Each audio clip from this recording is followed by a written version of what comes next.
Bonsoir, Régis Gelès. Une question rapide. Je voudrais revenir sur la ZAC et a priori on s'oriente donc sur un délotage, une vente. Il n'y a pas d'investisseur pour unique. Donc on connaît les investisseurs publics qui seront sur le logement social. Ça sera des investisseurs institutionnels. Et actuellement on est en recherche a priori d'investisseurs privés. Donc on se retrouve, le dialogue territorial devait se terminer en janvier, il a été prolongé jusqu'en juin et il se prolonge jusqu'en décembre. Ma question, vous avez parlé, vous êtes resté vague sur le lot golfique. A priori, c'est nous qui allons, c'est le syndicat mixte qui va le construire avec l'académie de golf et avec le clubhouse. S'il n'y a pas de preneur sur ce lot-là, est-ce que le syndicat mixte envisage de l'exploiter? Dans ce cas-là, ça remet en cause l'équilibre financier de la ZAC, c'est-à-dire que le lot n'est plus en vente. Donc sur les autres lots, le prix d'acquisition devrait différer. Et ensuite, c'est sur le lot golfique que l'on retrouve des charges importantes, des charges de fonctionnement. Et donc si on l'exploite en propre, le syndicat mixte, c'est sur ce lot-là qu'on retrouvera des pertes annuelles qui seront répétitives. Donc. Mais où est-ce que vous avez vu des pertes dans les Landes annuelles? Non, je vous parle du golf. Oui, mais moi je vous dis quand même, il y a ce qu'on peut présumer et il y a ce qu'on peut voir et constater. Ma question est, si... Je vais vous répondre. S'il n'y a pas d'investisseurs privés sur le golf, envisagez-vous quand même...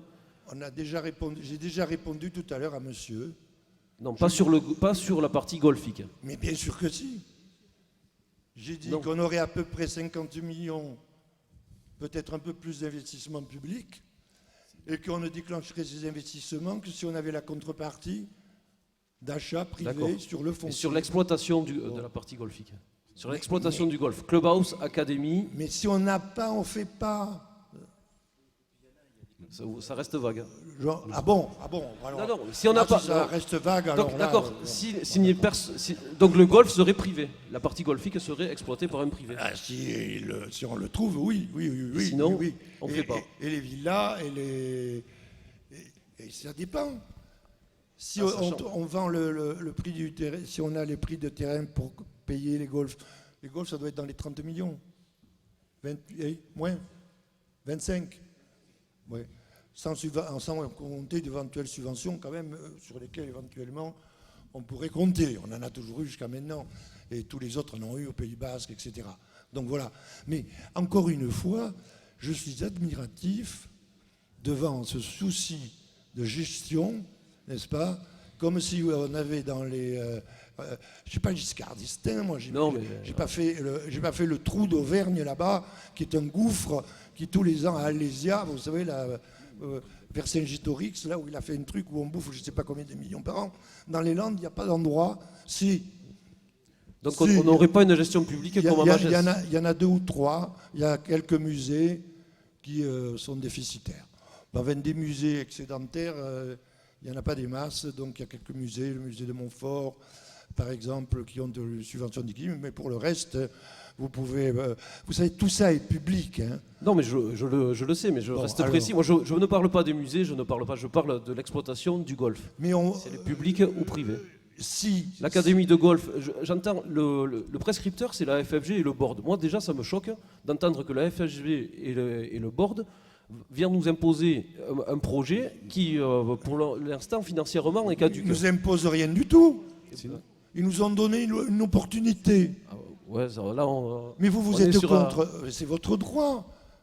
Si vous pensez qu'il ne faut rien faire dans les Landes, si vous pensez qu'il faut attendre, si vous pensez que l'argent va venir comme ça tout seul, je ne dis pas ça, mais s'il y aura des contribuables sans qu'il y ait de revenus ou de création de richesse, si vous pensez tout ça, on ne fait rien, on ne bouge pas.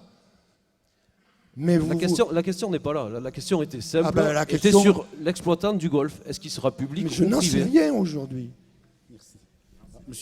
Monsieur, je peux vous dire qu'un des seuls golfs qui soit exploité publiquement, ou le seul golf, non, il y en a 2 parce qu'il y a le golf de Pinsol aussi, c'est le golf de Molietz, qui d'abord s'équilibre financièrement chaque année.